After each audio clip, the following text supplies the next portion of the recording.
the Pokemon TCG podcast that revolves around the evolving meta. I'm flipped on the other side. I moved to a different state. Everything is different. The office is different. The camera angle is different for anybody watching on YouTube or even the Spotify video now. Did that work? If you're watching through there, I actually don't know. I just remembered about it. I need to go check after this recording. Yeah, if y'all are listening on Spotify and you saw the video as an option, and just tweet at us, say like it worked or that was absolutely trash. Don't do that again.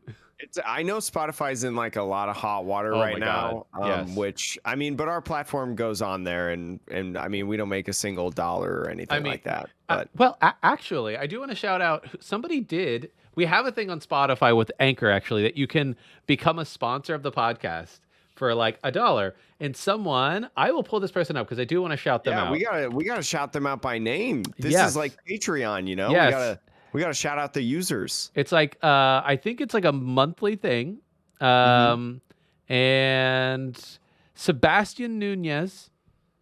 I don't know if you want me to call you out, but I'm doing it, and I'm sorry if you didn't. But you are a monthly supporter, and we do appreciate that. And so much. Yeah, I mean, I officially know that Sean has been pocketing all the money and hiding it from me. This one just happened, Jake. But I will say, if you do love the podcast, and you do want to support in some way, we don't have a Patreon. We don't do any of that. If you're looking for a place to support us, you know, through Spotify and Anchor, there is a thing. So there's a thing. I don't know how much money we need to make in order to actually withdraw it, because a lot of these platforms have minimums. But eventually, Jake and I can go get coffee. That would, I mean, if I could fly out to New York and go get coffee with Sean because of the supporters.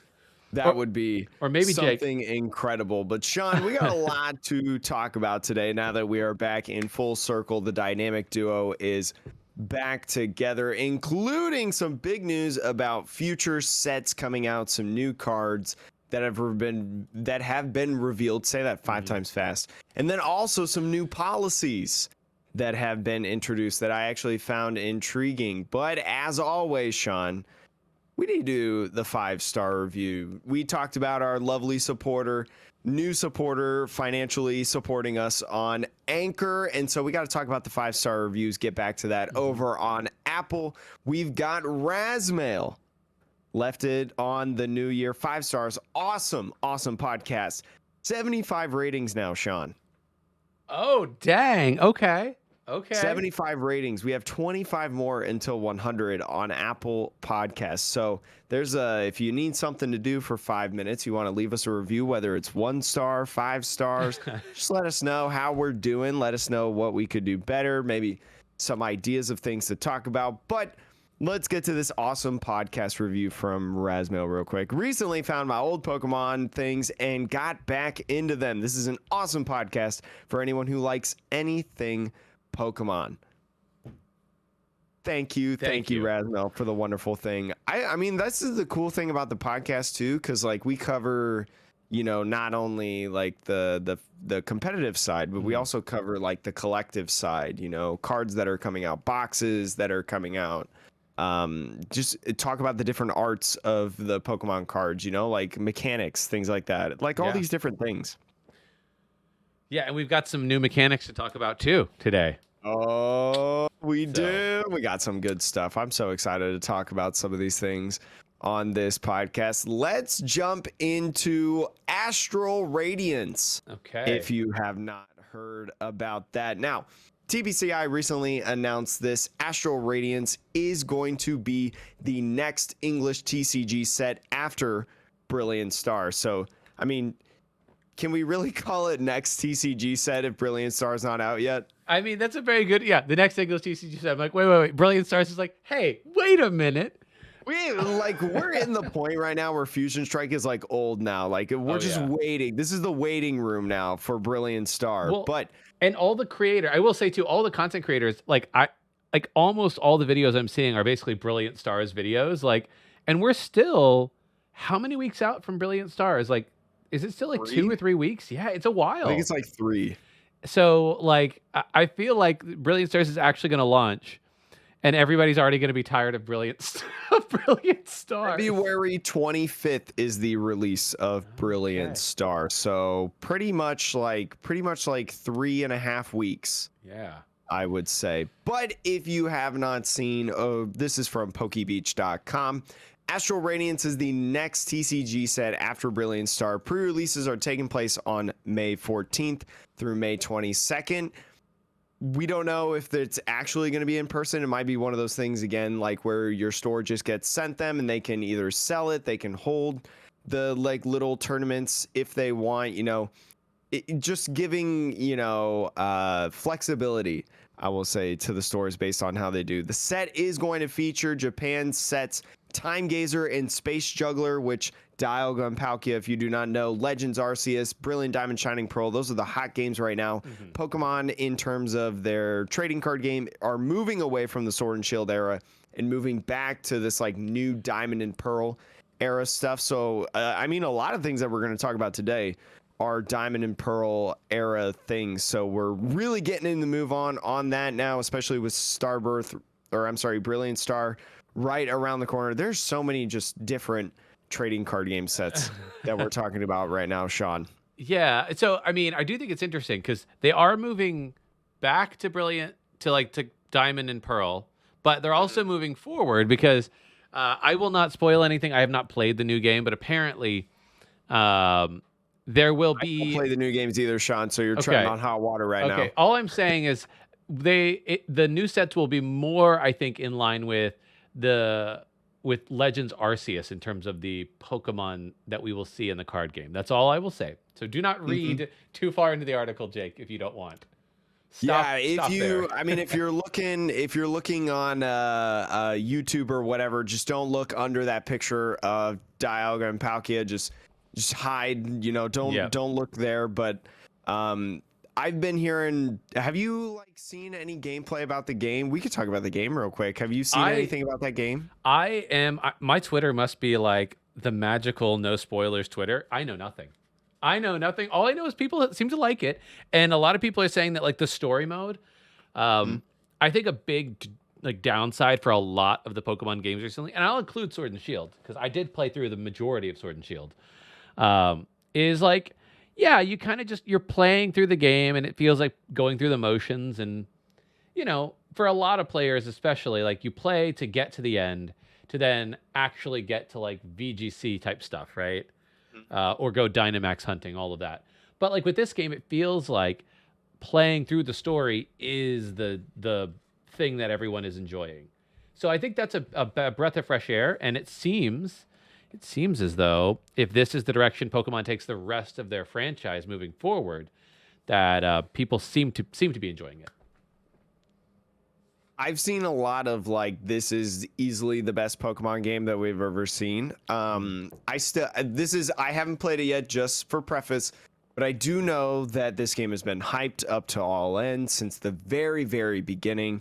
We're probably still in the super honeymoon phase. I'm so happy that people are enjoying the game, though, and they're not saying the trees are super bad, just like they did in Sword and Shield, and just screaming about every little thing. I've only seen good things about the game. I don't know spoilers and stuff, but I've seen screenshots, some videos of people finding shiny Pokemon left and right, and just having a great time playing the game, which is really all that I want. And I can't wait to play. And I think they're doing some cool things in the card game too, as well, including Sean, a mini set coming out in May 2022. So we just talked about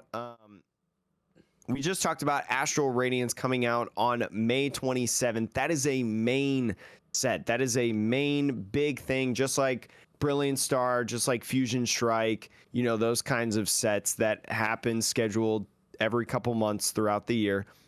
This is an enhanced set. This is a special set that is coming. And just before we go any further, if you're reading this on PokeGuardian, there's a lot of unconfirmed news, and information is tentative, subject to change, things like that. Things could change on a dime, but we're finding out that there are new products releasing in the middle of May, specifically May 13th. Sword and Shield expansion pack. Dark Fanta. Hold on. I think I've got something screwed up, Sean. Well, this may be a Japanese set. Dark Phantasma may be the I should have Japanese led name. with that. Yeah. I should have led with that. I think Japan is getting a new set called Dark Phantasma on May 13th, 2022. Yes. We've got some details about what it's going to be. You know, the set size is going to be 71 regular cards, and, you know, secret rare cards, we usually find that out later, so we'll get those details in the future. Booster boxes in Japan, getting 20 packs, 6 cards in 1 pack, that type of thing. I would assume this will be like Legendary Heartbeat, the set in Japan that introduced like amazing rares. If you remember, that was a kind of an enhanced set that wasn't like a regularly scheduled set, I believe. Interesting. Yeah, I don't know. I mean, I will say though, like for me, the interesting thing is that Mewtwo V is like, there's pack art for it. There's promotional art, not pack art. There's promotional art essentially for Mewtwo V, and I'll be interested to see what they do, because they've given Mew V, you know, I think I've said this on the pod before, but like, we are very much in a remix era of the Pokemon TCG. Like, everything is something from before with a twist. And so, like, yeah, Mew V and VMAX is kind of a copy of one of the older Mew cards. Is it Mew Prime or Mew? I don't know the exact Mew level X, maybe. I'm blanking on which one it is too. There's an old Mew that lets you copy the attacks of things on your bench. Same thing. It's a little like baby one that people use in Expanded all the time. And so I wonder then, you know, if you think about that, what would Mewtwo V copy? I don't really know the old cards well enough to know. Maybe it's like a Mewtwo EX sort of, because I know that was a big one, or Mewtwo level X. Some sort of a spiritual successor to that, because I do think the ability to copy other attacks, they did that with Mewtwo and Mew tag team. So I actually don't expect to see that again. But yeah, that'll be really interesting to me, because, you know, what we're seeing thus far is all the V-Stars, especially like a Mewtwo V-Star, I think is to be expected.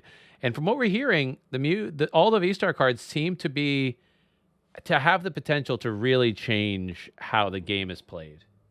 They pretty much, a lot of them seem to have some sort of like playable viability. I mean, the one that comes to my mind that's not super playable is like Shaman and Glaceon. Those are like the only ones that I've seen so far that are like kind of not really. But like Leafeon has the gusting effect. We've talked about Arceus before. You know, you heard from Zach Lesage like different things, and we've talked about different things about several of the V-Star cards as well. Mewtwo, I will say, if it gets a V-Star, I mean, again, we're going to assume that Mewtwo is going to get a V-Star. This is complete speculation. I feel like the V-Star attack, or the V-Star power, is going to be a copy attack. Oh, like of copy some sort. It could be, yeah. It could be copy any one of your opponent's attacks. I think it could be. I think because it's a V-Star power, because Mew has like copy, you know, your stuff, and obviously with the V-Star power, it needs to be powerful, right? Because it's a one-time per game. I think it could be something like Mewtwo V-Star can copy any move on the board. Yeah, I think that would be really interesting. And you don't have to meet the energy requirements, probably. I think that would be you just need like double colorless or something like that. I do, yeah. You have to evolve, so it's like, it's not like a one-turn thing like Mewtwo and Mew GX, right? Where it's a big basic. You know, you have to spend time like building it up. You know, it's not a surprise that you can put it on the board immediately and change the game. So I think it'd be really cool as well if it was like any Pokemon V, because like V-Star is a extension of V. So like, well, but if it's a V-Star power, I think it should be any move on the board. I mean, potentially. It'll be interesting, because they have made a lot of the moves though. Like all the different V max powers, contingency moves like Eternatus and Mew, you're doing damage based on what you have on your bench. So if it were to copy it, but you don't have Fusion Strike Pokemon on your bench, then what does it matter? Same thing with like, if you were to copy a non-V attack, right, that is like a tool drop, Whimsicott, right? Like if you don't have tools, it doesn't matter. So it does feel like, while I like the idea of copying attacks, I think that would only work if the other V-Star, if the other V-Stars that are expected to be played have attacks that are not contingency attacks. Mm-hmm. So that to me is like the only thing of like, it's a tough one. Because it's not just big attacks, right? That's not what the format is right now. I will say, though, there are some other things as well. We talked about May 13th having the expansion Dark Phantasma. June 2022. It is being rumored, I guess, right now, or built from the trademark article that was posted a while ago. I think we covered that just very briefly. In June 2022, there is an unnamed mini set, TBA on the details, that are coming out in Japan. And then June 17th, a special set has 6 packs of the unnamed mini set, card box, display frame, deck box, coin, and a hollow Mewtwo V. So, I mean, that seems like a really cool, like, that right there, 6 packs of the unnamed mini set. You get a card box, display frame, deck box, coin, and a Mewtwo V. That sounds pretty cool, like, for competitive purposes. Yeah, I would say. I mean, you're gonna get a deck box, you're gonna get a coin, you're gonna get some packs out of it. Again, I do wonder though if this is all just Japanese. This may just all just be Japanese. Yeah, this is all going to be in Japan. I think it's all going to be in Japan. And I will say, what typically happens is none of those products come to America. Like, the deck boxes, the cool sleeves, like we've seen it, like the Nessa box you have, right? Mm-hmm. Like it just doesn't make it over here. Like you might get the promo card on the inside will come over at some point in some fashion, but if you are a collector of Japanese things, that'll be very exciting. It's very, very cool. There's a lot of like cool. I'm like looking a lot at sleeves right now too, because I have a binder of full art supporters, and so I use like cool sleeves that I have, and I've eclipsed. Well, I should say I'm at like 118 supporters, and so sleeves are packs of like 60. So I'm almost through 2 of them, and so I got to plan on what my next set of sleeves are. I'm a little bit stressed out about it because do I want to deviate from Nessa, or do I want to like stick with the guns, like keep with Nessa? I don't know, Sean. I don't know. There's a lot of questions that need to be answered. Well, Jake, a lot of today is just going to be like news articles broadly. Mm-hmm. But speaking of new cards, do we want to keep going and talk about Battle Legion, which is another Japanese set that's coming out? Let's do it. So another one to write on your list. I know we're throwing set names left and right over at you, but Battle Legion has been officially revealed out in Japan and is going to be set S9A. It's we discovered the trademark a while ago. Information about it first came out in October. The set is going to release in Japan on February 25th, so the same day as Brilliant Star in the rest of the world. So when we get Brilliant Star, Japan is going to get this new set called Battle Legion. It's going to feature 67 cards before the secret rare, but introducing a new mechanic of Pokemon card, Sean. It is going to be called Sparkling Pokemon. Now, if you hear Sparkling Pokemon, maybe you're a fan of the video games and maybe you watch some Twitch streams, you may think, oh my gosh, is that shiny? You are correct. These are shiny Pokemon. So we've seen in the past, Sean, shining Genesect from what was that set? Shining Legends. Yep. We've seen Hidden Fates. Yeah, what's the recent one that we had? Well, so actually this is a difference. We have shiny Pokemon and we have shining with a G Pokemon, right? Yes. So they all feature artwork of shiny versions of the Pokemon. But like, yeah, we have Hidden Fates. We have not Champion. Well, I guess there might have been some in Champion's Path, but Shining Fates, Shining Legends, all of that. But most of the more recent sets just have shiny, and those don't have any restrictions. But this new card type is really interesting. They actually are more of a throwback to the shining version of Pokemon, where you can only have one of them in a deck. The other similar mechanics would be like Ace Specs or Prism Star. yes, Prism Stars. Yes, exactly. So these are like you can only have one in your deck type Pokemon, which I do like. I like that. I like them bringing back this mechanic because I think most people will fondly remember Prism Star Pokemon because so many of them, not all of them, but there was a number of them, Prism Star cards in general, that were just really interesting. Let's backtrack a little bit. So with the Prism Stars, you could only have one of that Prism Star card. You could have multiple Prism Stars in your deck. That's true. Like Pikarom played Thunder Mountain, which was the Prism Star Stadium, and Tapu Koko Prism Star, which was a basic Pokemon. Sparkling Pokemon, it says you can only include one in your deck. They are powerful basic Pokemon, so you can only include one in your deck, unquote. So I'm actually not 100% sure if, just based on like PokeBeach's wording, which we're getting the article from, or I don't even know if we know this information yet because the set's not even out. You know, if this is, you can only have one in your deck, like an Ace Spec, you know, like a computer search, you can only have one Ace Spec, a dowsing machine, etc. Or if it's like Prism Star, where you can have, you know, a Greninja, a sparkling Greninja, like you see in PokeBeach's article, and you can have a sparkling Hawlucha both in your deck if you want to.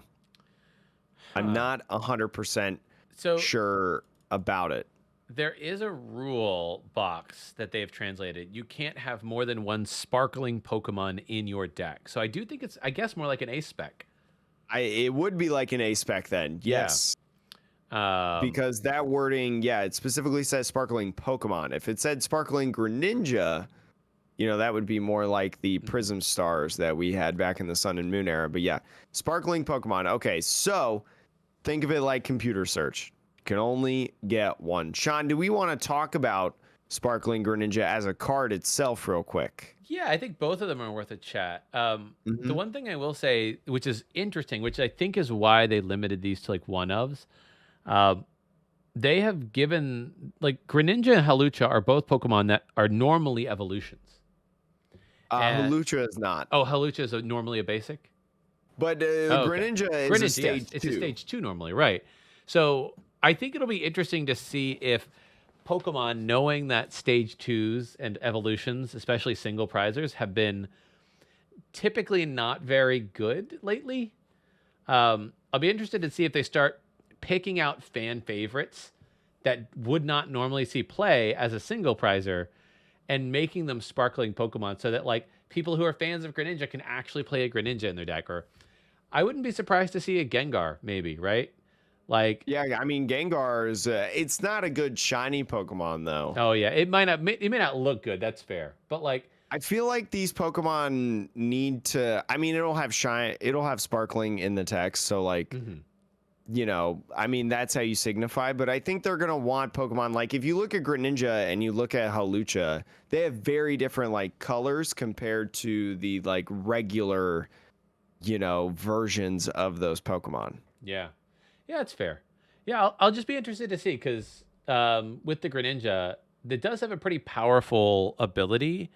It basically has a strange version of trade, which is, once during your turn, you can discard an energy card from your hand to draw 2. And, you know, if you've played in the Zoroark era, if you play Minccino, or is it Cinccino? Cinccino, where you discard a card to draw 2. It's a little more restrictive because it has to be energy. But, yeah, like I think it's an interesting little ability that they've given a fan favorite Pokemon. So... And then the attack, Jake, do you want to mention the attack as well? So the attack of Greninja water colorless is the cost of it. Moonlight Shuriken. Discard 2 energy from this Pokemon and do 90 damage to 2 of your opponent's Pokemon. So for 3 energies, you discard a couple energies and then you do 90 damage to 2, which actually, I mean, 90 damage is a good amount. Yes. I will say it's not easy to power up. I mean, you need Frostmoth, and we know how Frostmoth decks are these days with Urshifu running around, Jolteon running around. I don't want to say Dragapult because, like, who's playing Dragapult now besides maybe me? But I mean, we get the picture. We are getting the new Mew, if you will, right? The new Mew? The bench barrier one. We're getting a new bench barrier Pokemon. Oh yeah, Manaphy. Okay, so yeah, and then there's the counter to that as well. So, but that's the problem. Manaphy is good, but Manaphy is also bad for this guy. But well, I mean, it can't be hit by it on the bench at least. Well, it can't be hit, but it can't hit people either if your opponent has a Manaphy, right? No, I mean, yeah, that's another thing that's like hindering Greninja. That's what I'm saying. Oh yes. So I'm being a pessimist right now. I mean, I will agree with you, Jake, that it does. The ability is good and the attack is actually pretty good. Like, you're throwing a basic down with 130 HP. Like, it's not a ton, but it's like not so little that you can easily be sniped, right? Mm-hmm. So, and then 90 damage to 2 Pokemon. Like, if you have a deck that can set up a couple of KOs, you get rid of the Manaphy on the board, and then you can just clean up with one attack, right? Like, I don't know. I mean, think about that Kyogre. Do you remember that Kyogre that came out of the collection set, the Celebrations? Oh, yes. That Andrew Mahone made, that where like you discard a bunch of cards from your deck, top 6 or whatever, and how many energies there are is like 50 damage to 2 Pokemon or something like that. Yeah. Like something, I hated that deck so much. But that's like a good setup for that, you know, like that can help your math pretty much. So yeah, I mean, I'll be interested to see how this goes. But Jake, do you want to talk about the Hawlucha now? Hawlucha, a 90 HP fighting basic Pokemon, sparkling Hawlucha, I should say, has an incredible shiny, one of my favorite shiny Pokemon. Just a heads up about that. With that Pokemon, it just refreshed. Hold on. Okay. Big matches its ability. If this Pokemon is on your bench, your opponent's or your Pokemon's attack. So if this Pokemon is on your bench, your Pokemon's attacks do 30 more damage to opponent's active VMAX. Which is cool because VMAX, but it's not V-Star. Just because like a Pokemon that's a V-Star is not a VMAX. If this were Pokemon V, be really, really awesome. They've kind of checked that a little bit and just made it VMAX, but I still think VMAXs are impactful enough for this to matter and be like a one of index. It does have a retreat cost of 1, so it's like, I mean, if it was free retreat because Hawlucha is a flying Pokemon, that would be insane. I feel like people would play it, but the attack doesn't really matter. Fighting colorless, spinning kick, 50 damage. Don't worry about it. Just only think about the ability. If the Pokemon's on your bench, your Pokemon's attack do 30 more damage to your opponent's active Pokemon VMAX, which I mean, that could help. I mean, I guess I'm thinking about it, right? It sucks that it doesn't say just Pokemon V, because you can only have one of these in your deck. However, if it's not a Pokemon VMAX, most of your Pokemon's attacks, I'm assuming, are going to be able to do almost enough damage to KO everything else. So the only thing that needs a boost is against the VMAXs. So really situationally, this card is actually great because, like, if you're playing against a deck that plays VMAXs, cool, you slap it on the board and you're good to go. If you're playing against a deck that doesn't play VMAXs, cool, you throw it in the trash and you're good to go. Right? Yeah. And it only takes up one space in your deck. So it's actually, I do like it because you can, in one turn, find it out of your deck, throw it onto your bench, and it's basically an extra choice band on top of the new choice band, essentially, that we already are getting. Yeah, I just remembered about the new choice band. I've been so focused on the move that it's been like been a little rough for me. Yeah. You know, trying to remember all these things, but I'm hearing that now and I'm like, oh yeah, you could do a ton of damage actually just by like just building it up with these little extra things. And you know, we're in a quick shooting meta, so you can get those extra pings in there too from the quick shooting. Yeah, I mean, it's sneaky, right? Because it doesn't have to be. It's searchable. I think that is what makes it so much. I see why they limited it too, right? Is because it's a searchable plus 30 damage that just sits on your bench for one prize. Yeah, I'll be interested to see what they do with the rest of the sparkling Pokemon that might come out in the next few sets.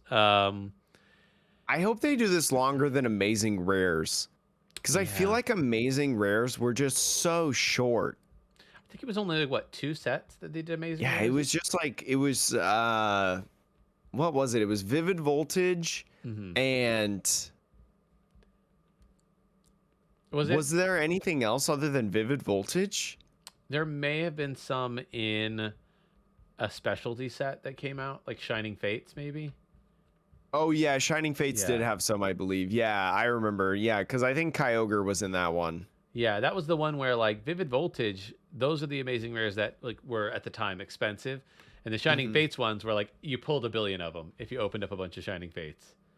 Yeah, so I just want this mechanic of like these, because Prism Star was around for like a hot minute. It was around for like 4 sets or something like that, and then it did a whole year. Yeah. Yeah, I just want like a full healthy dose of these cards, especially if we're only gonna get a couple every set. You know, make them for a little bit longer. Like, let me have fun with them, do some cool combos with them and stuff like that. Give me some options, Sean. Give me a Shining Magikarp. Can you imagine? That would be so cool. They're not going to do it, but that would be cool. I mean, they made a Shiny Magikarp card before, like way back in the day. Oh, I know. That's why I'm like, give me the gold fish again. Oh, wasn't it reprinted in Celebrations? It was. Yeah, I think it was. Yeah. It was one of the 25th there's no way that they do it then, because they already did it. I know. Jake, do you want to do a little bit more product news and then finish off with the other news? Let's do it, because this kind of runs alongside the Battle Legion and whatnot, except this time we're now getting like American product news, rest of the world product news. So those of you that only collect in English, now is your time to perk up your ears and listen up. Make sure you're paying attention. Lucario VSTAR, Sean, premium collection box is coming out. Collection box releasing on April 8th. So no, it's not April Fool's. It's the week after April Fool's. Sean, you're going to get a full art Lucario V in this, and then also a Lucario V-Star. You get an oversized card of the V-Star. You get a pin featuring Lucario V-Star. Very cool, like a specific Lucario V-Star pin, not just some random pin that you've seen again and again and again and again and again. That I feel like every time I get something with a coin, I'm like, I've seen this coin in like 8 different packages. Like, why am I still getting this? You get also an acrylic V-Star marker, which you should probably get if you're going back to competitive play now that Leafeon and Glaceon are out to the public in terms of the V-Stars. Yep. You know, especially if you play at locals right now. So might as well try to get one of those. You'll get 6 TCG booster packs and then a code card for TCG Live. The Lucario comes from Starter Set in Japan, releasing on February 25th with Battle Legion, like we mentioned earlier. But Sean, let's talk about Lucario V and V-Star. If you want this for the competitiveness, should you buy this, or is this just a binder set of cards? I mean, the Lucario V is it does have an interesting first attack. I will give it that, actually. Don't discount the ability to discard special energy. We saw back in the day for Eternatus, actually, like situationally, like it used the Yveltal that discarded a special energy. And so for 2 colorless, and now we're getting a double colorless effectively for Vs, you would do 50, maybe less, and then discard a special energy from your opponent's active. So I actually, it's got situational use. The second attack you will almost never use. It's 3 energy for 120, just a vanilla attack. But the V-Star is really what we're here for. The main attack, 120 plus. If your opponent's active Pokemon is a Pokemon V, it does 120 more. So 240 for 3 energy. The nice thing about that is 2 of the energy is colorless, double colorless. And we just mentioned that the first attack, the V Crush Punch, the one that discards the special energy, does cost 2 colorless. And you mentioned the double colorless energy, even though it negates a little bit of damage, 20 damage, I believe, on your Pokemon. I mean, we've mentioned Choice Band earlier, adding damage, so I think you would just do plus 10. It'd be 220. Oh yeah, it would be plus 10 with the Choice Band. Yeah, so 250 total if you have that. Yeah, so I mean, that's still a pretty good number, especially because the V-Stars are hovering in like the 280, whatever, get that Sparkling Hawlucha.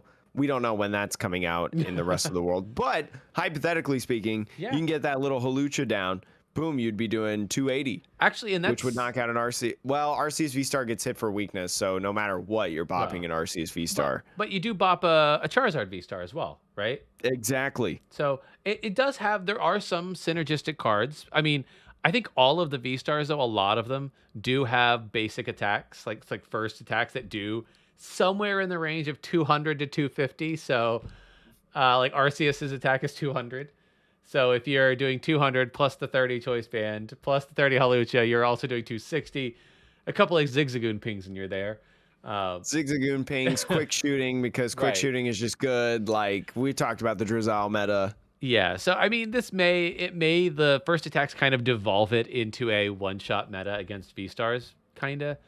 But the Aura Star, which is its V-Star attack, 70 times, which is a big number. 70 times is 70 times the number of energy attached to your opponent's active to your opponent's Pokemon. Actually, that's interesting. To your opponent's Pokemon does not matter if it's the active. So if they have 5 energy attached to all of their Pokemon, that's 350 damage. Which for 2 energy, 1 fighting and a colorless, is pretty wild. So depending on who you are playing against, like think about the Arceus V-Star again. If they are using Arceus to put a little bit of damage on the board and power up something big in the back, like a V-Max, all of a sudden that 6 energy on the field is a liability. So I mean, it's just a boss KO on whatever they accelerate on. Because Arceus, I mean, I mentioned this earlier, having a weakness to fighting, you'll get through that no problem with any attack. Like, don't even worry about it. But with accelerating different places, you have the ability to then go target things, bring something up with a boss's orders or things like that. So I agree, like the 70 times is pretty good. It's pretty powerful. I mean, you got to be able to make sure that you're not getting knocked out before you can use that. Because that's just how the state of the game is right now. It's just like exchanging knockouts. But I mean, it could be pretty interesting, Sean. I think this card has some viability. I don't think this will ever be BDIF. It's weak to Psychic, It's a partner Pokemon. Psychic it's like Power Tablet, Psychic Leap from Mew or the Mystical, the 130, whatever. There was just a lot of ways, I think, for Mew to just get through this very, very quickly. Yeah, I think it's a partner, right? Like whatever deck it ends up in, maybe it ends up in Rapid Strike Urshifu if that comes back with Manaphy. Because that's the one thing Rapid Strike Urshifu doesn't necessarily have access to as easily is an Oko attack, right? Like Rapid Strike is like kind of sitting here like, yeah, I'm taking my prizes by spreading some damage, but say you take 3 prizes, you knock out a 2-prizer, you knock out the Manaphy, and now you need to knock out one thing, but you don't have 2 turns to do it. This is a really great partner for a deck like that, where if your opponent is setting up some energy around the board and all of a sudden you're swinging for 350. I think it's really interesting how Pokemon has not printed fighting type acceleration for energy. They have bead. In terms of what? They have bead, but it's terrible. Let me rephrase this. Viable fighting type acceleration of energy. Yeah. I mean, I hate to see, we have Raihan. Raihan can effectively do that, right? Yeah, I mean, Raihan does work out. I mean, if you just, I mean, it could even work out with Lucario, right? Yeah. Like if you just have like the fighting energies in your deck, I believe that's kind of how there was an iteration of Urshifu that was doing that, right? Yeah. With just getting the rapid strike energy and then fighting energies, just using those. So like going back to that, if you do want to partner with Lucario, and you know, like we've mentioned, you know, just two energy attack on Lucario VSTAR, right? We just mentioned Raihan. It could work out. I mean, VSTAR is it's a Pokemon that has, it's a spot to put the Raihan on. So it's a spot to even put Melanie on. I mean, if you're running both basic water and fighting for whatever reason. I don't know what deck you're running. But it's interesting. The one thing I have heard, I saw a post on Twitter. I don't know, can't remember from who, but they did mention they were playing, I think, Glaceon V-Star. And they did say the prize trade differential that V-Stars offer is potentially going to be huge for the meta. Because right now, you've got your big attackers are VMAXs mostly. And then you have bench sitters that are two prizers or whatever. But, you know, you're not typically swinging with a two prizer. You're not forcing your opponent to basically do a 7 prize game. So if you can, like, say, knock out 1 3 prizer, knock out a 2 prizer, knock out a 2 prizer, that's not a bad strategy. Like, you know, for those of you who are newer to like the competitive side of things and getting into it, like forcing your opponent into suboptimal prize trading and, you know, effectively taking more prizes than you need to, that has been a long time strategy since the introduction of multi-prize Pokemon. So yeah. And I mean, it's just elongating the game too. I mean, we talk about some of the like the single prize decks, how they just like thrive as the game goes longer, right? Yeah. So this is kind of that same concept, except it's shortened a little bit. Yeah. same, but different. But Sean, let's move away from kind of the competitive side. We've talked about big sets coming out. We've talked about big products coming out. But let's talk about like the collection side mostly. So I will say here on the podcast many times in the last month or so, we've talked about, you know, the Logan Paul stuff going on, the $3.5 million scam. We've talked about and how, like, on eBay, like the grading company was just horrible, and they like, how could they ever approve this? Yada yada yada. If you want to hear that, go listen to past episodes of the podcast where we talk about that. But eBay, I think this is a huge response to this, Sean, to the whole Logan Paul situation, to the whole scam thing. eBay has announced a mandatory new authentication service for all ungraded trading cards sold on its platform. Ungraded trading cards. That is booster boxes. That is just regular cards in top loaders. You know, any of that stuff. The service has launched in the United States already. It launched on January 26th. When a buyer purchases a single ungraded card for over $750, the seller will be required to ship it to eBay's authentication partners. Known grading companies like CGC, that kind of thing. Third-party companies will check the card is authentic and ensure it matches the conditions in the listing. Very interesting, Sean.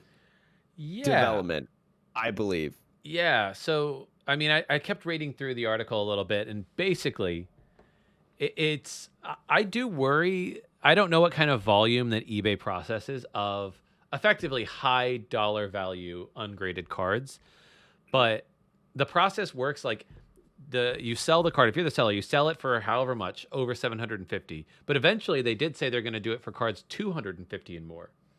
And then the seller then ships the card to eBay or one of the partners.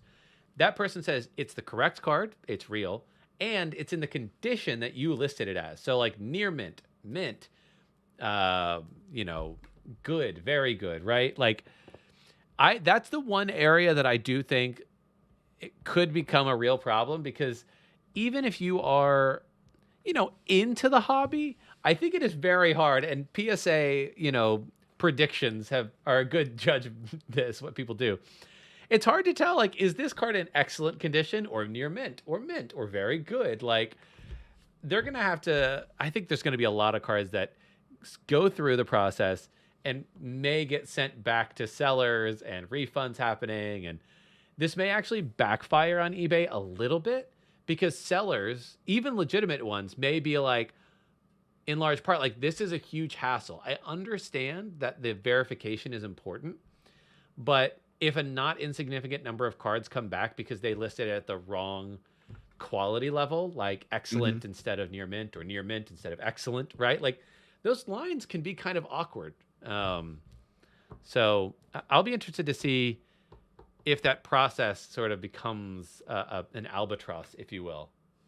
I mean, I think if you're a buyer, like, this is a huge, great thing, right? If you're a buyer, this is a huge, great thing. I think a lot of people who buy cards frequently, like on eBay or, even like TCG Player as well, you buy something that's supposedly near mint and you find out that 3 of the 4 corners have whitened, you're like, okay, this isn't near mint anymore, right? Like, we see near mint, but I think on like PSA, near mint can be labeled as like a 7 or something. Yeah. That you wouldn't even think about. So I think this is going to help a lot of buyers in terms of making sure they buy what they think they're buying, right? Because especially for, like I mentioned, PSA saying that a 7 is near mint, right? When a lot of people hear near mint and they're looking on eBay, they're probably thinking of like a 9 or a 10.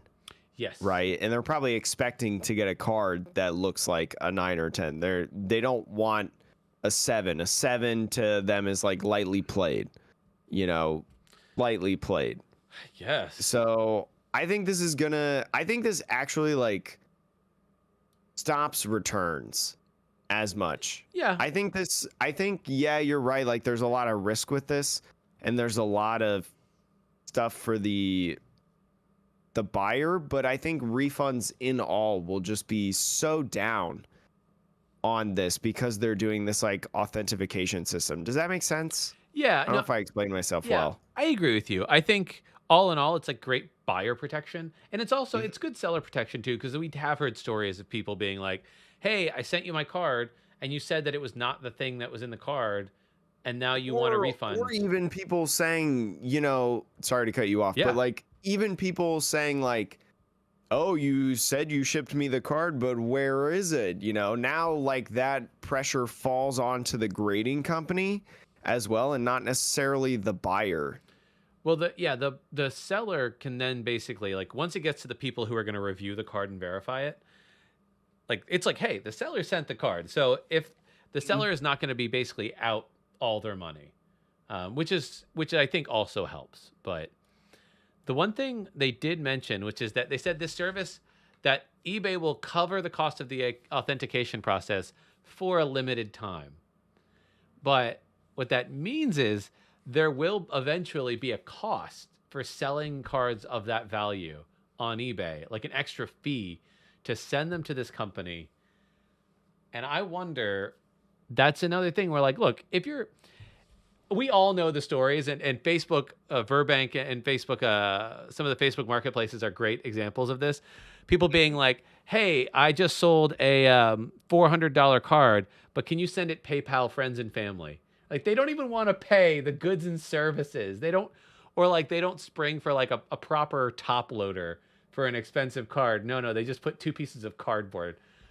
So I do think there's a lot of, like, it will, I think, for maybe this is a good thing. It will affect the flipper market because it will cut down on those margins, and it will cut down on the time that it takes for you to sell the cards, meaning it will extend it because it has to go through a whole other process before you can flip those cards. So I don't know.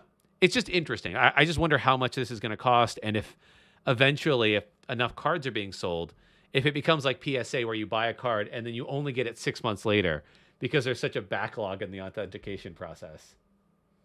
Yeah, I wonder if it'll be like so when I buy manga or like books, when I buy it through the website Right Stuff Anime, I use like kind of an insurance thing called Route.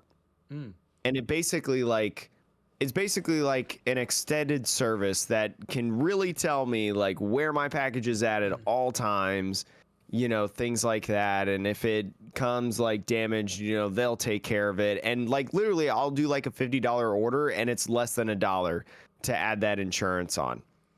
So I wonder if it's going to be something like that, to where like there's an option, or like a seller, or like that's what coaxes a person to use this seller instead of the other seller, is like this person uses the CGC, you know, grading authentication or whatever, you know. I actually don't. What it seems like, it says they will be required to ship it for authentication. Well, yeah, that's the start, you said, right?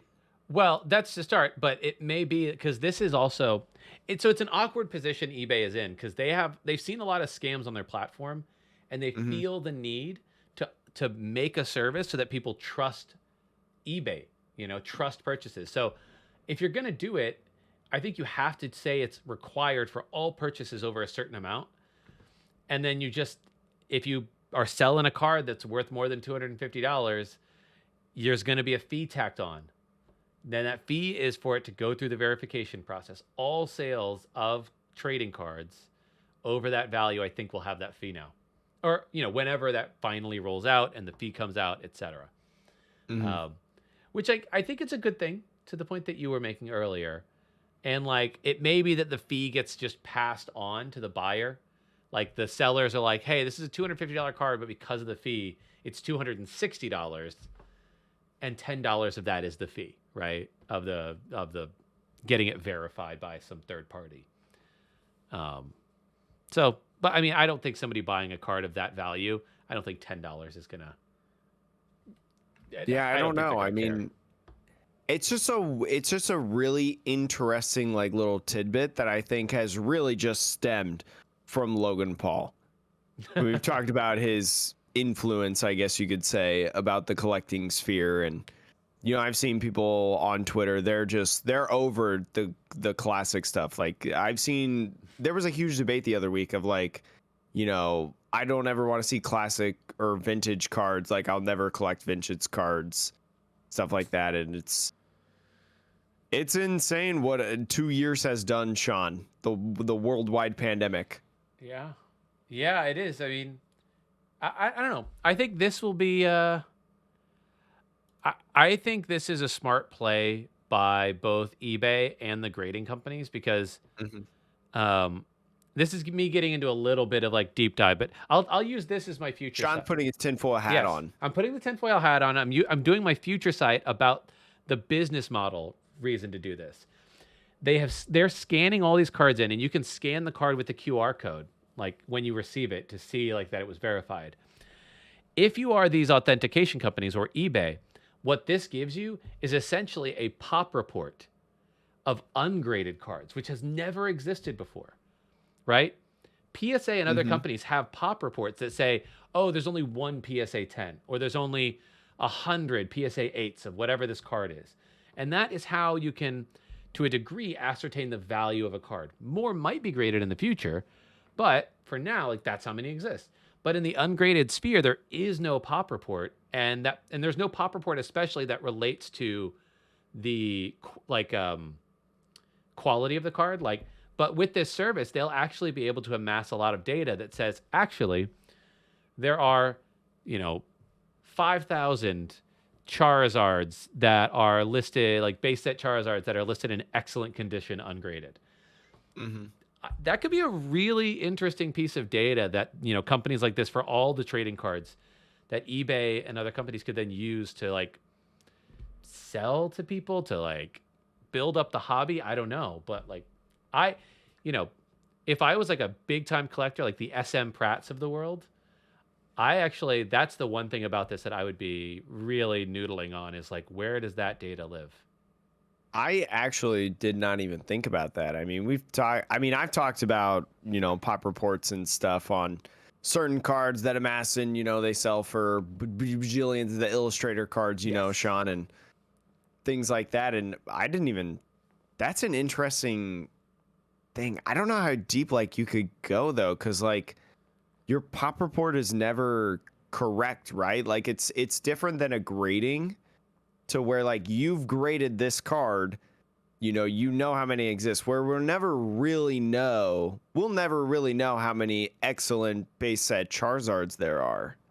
You won't know the full number. No. You'll no. know the ones that pass through you. Exactly. Right? But you won't know like the actual number. That's true. But it's a guide, right? Like if a large percentage of sales of ungraded cards go through eBay, then eBay can say, at least for us, we know that 500 examples of this card have passed through the verification process. How many more exist in the world? Who knows? But if you combine that with PSA's pop reports, which are, and I will say the PSA pop report, Jake, there's been a habit of people cracking cases over the years to try to get them regraded. So the pop reports are also, if you think about it, incorrect. Don't you have to report when you crack the case, though? Who reports that? You just rip it out of the case and send it back. You don't want to tell them. I've never once thought about doing that. I have 2 graded cards and I've never thought about ripping them because I didn't grade them myself. They were gifts. So I don't know. I just know that it's a thing that happens. It probably does not happen en masse. Like it doesn't happen so often, but it's a thing where like, especially if people, when they get the cards in, if they keep the information that comes with it, kind of like, if a card goes to an auction house, right? And it has a, what's the word for like a pedigree, right? Like if these cards now have a pedigree to a degree, and over time, like you could tell, like, yeah, there's probably, based on eBay, there's probably about 1,000 of these cards ungraded still. There's definitely more, but this is at least a starting point. I don't know. I think that could be a really interesting piece of information. I don't even know if eBay or CGC or any of these companies have thought about it like that. But if anybody's listening, noodle on it. Jump on that, make millions. That's all we're saying. And then you can thank us and join our... I'm just kidding. But anyways, Sean, do you have anything else you want to talk about for today's podcast? Oh, no, that was my tinfoil hat theory.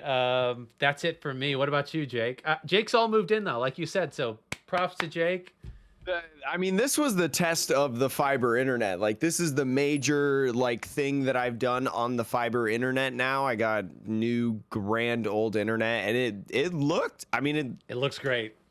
Yeah, I don't think we had any issue. I mean, knock on wood, I don't think we had any issues. The only issue is this table, because, like, the table is, like, a plastic, like, table that you'd see at a park. Uh-huh. Because I don't have a desk or anything, and so, like... But the clamp for the microphone is like caving in the table where it is. I know what you mean. Because, those plastic tables, they're soft. It's soft plastic. Yeah, and they're like hollow. So, like, thank God I have a full-time job now, and I'm going to actually get substantial paychecks that I can go get a new desk from IKEA. Yes.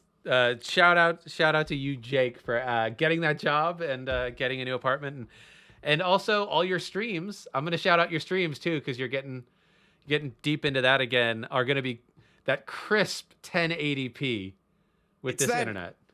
Well, it's not going to be 1080p for the first couple streams because, like, I got to get everything back situated, and also, like, before this recording, I decided that I wanted to move my desktop around, like monitors and camera angle and stuff. But anyways, yeah, it'll be really, really cool. I feel like my content is better when like I'm busy, when I had a job, like when I was in sports. And so the Metapod though is always going to be great, Sean. You and I are going to be on our toes 24/7. Well, maybe not 24/7 because your toes would hurt, but we're going to have a great time. You're going to have a great time. And thank you for listening to the Metapod podcast, the Pokemon podcast that revolves around the evolving meta. Sean, have a great day.